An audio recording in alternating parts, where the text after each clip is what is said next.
Em 1964, um golpe militar derrubou o governo de João Goulart por via armada. João Goulart havia sido eleito de forma democrática pelo povo brasileiro. O golpe militar de 64 interrompeu o projeto de verdadeiro progresso construído com intensas mobilizações sindicais e manifestações populares que ferviam na época. Um golpe comandado pelos Estados Unidos da América, com a ajuda de Lincoln Gordon, embaixador dos Estados Unidos no Brasil entre 1961 e 1966, subtraiu não somente a liberdade democrática, mas também destruiu nossa vida econômica. Foi a política econômica instituída na época da ditadura, por exigência americana, que deu início à dívida pública, tal qual como a pagamos. O milagre econômico foi financiado com empréstimos externos, a maioria junto a bancos privados internacionais que atuam na economia nacional até hoje. O mesmo vislumbre de progresso embusteiro aconteceu mais tarde no governo de Fernando Henrique Cardoso, que, embora tenha sido democraticamente eleito, esteve intimamente ligado com manobras econômicas escusas e ditatoriais, que destruíram, por fim, a vida financeira do Brasil. O estado de hiperinflação monitorada, que alterou por completo a relação entre salário, preço e lucro do país, foi um suspiro para a entrada da tal inflação zero. Um falso milagre também. Tudo isso culminou a um endividamento ainda maior, pois o Plano Real naufragou em 1998 e o Brasil se viu obrigado a novo acordo com o Fundo Monetário Internacional, o FMI.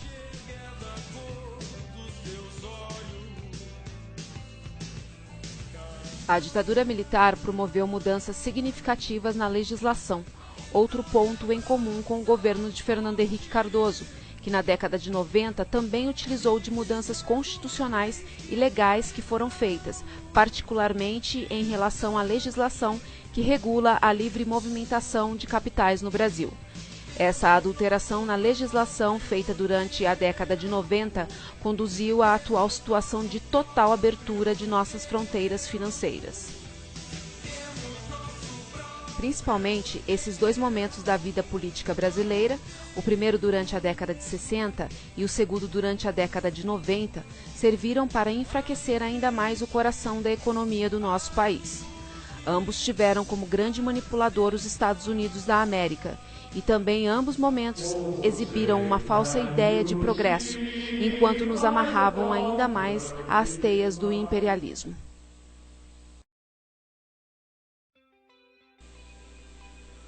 O regime militar deixou o país num endividamento gigantesco através de empréstimos junto a bancos privados, para gerir uma falsa guinada econômica. Os empréstimos passaram a ser a principal fonte de financiamento do país, pois havia apoio externo ao regime ditatorial, além do que o endividamento financiou a própria ditadura.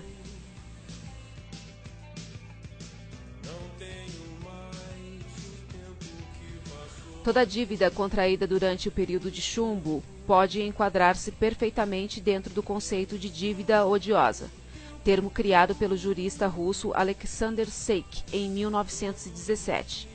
Tal conceito foi colocado em prática pelos Estados Unidos antes mesmo de Alexander Seik criá-lo.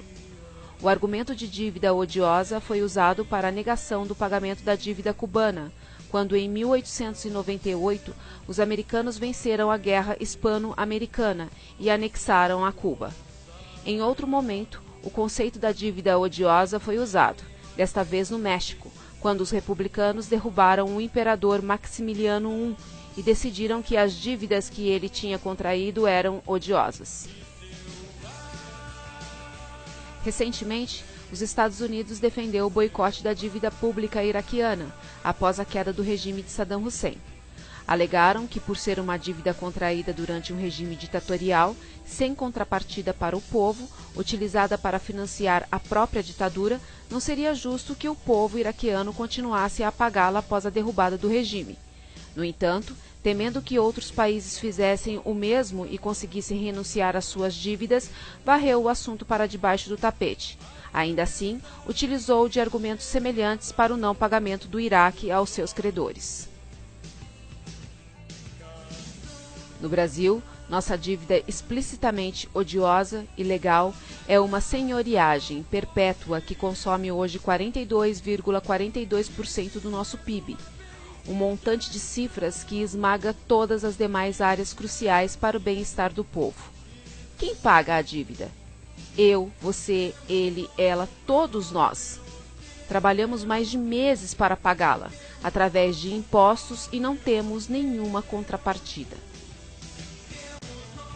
Há todo um sistema da dívida, que é o modelo econômico, os privilégios financeiros.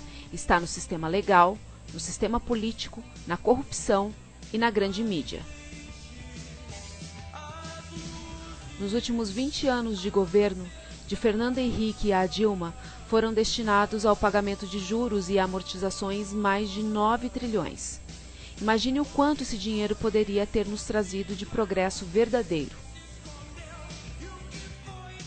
Acordos com o FMI, longe de representar progresso e independência, significam retroceder e tirar da boca do povo para atender aos caprichos lucrativos da instituição, desviando recursos de áreas sociais do país.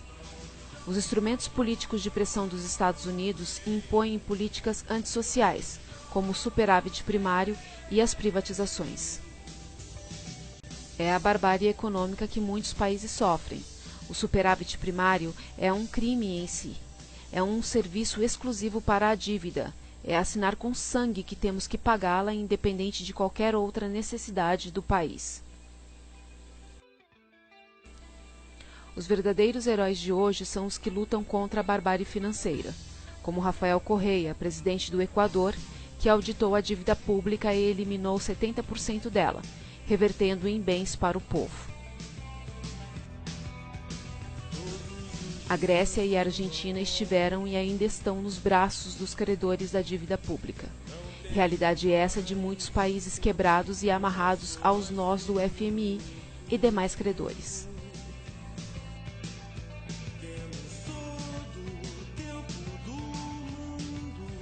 Hoje a dívida é uma arma de colonização, não menos nociva do que os métodos bárbaros de invasão do passado.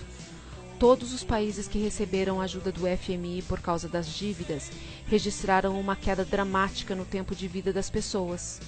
A carência e vazios sociais por falta de investimentos, levando à morte muitos cidadãos através de suicídios devido à falta de emprego, crimes, falta de segurança, falta de hospitais, saneamento básico, entre outros.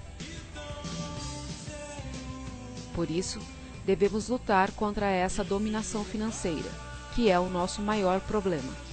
A auditoria da dívida é, sem dúvida, o modo possível e legal previsto pela Constituição de eliminar boa parte da enfermidade que nos torna tão miseráveis.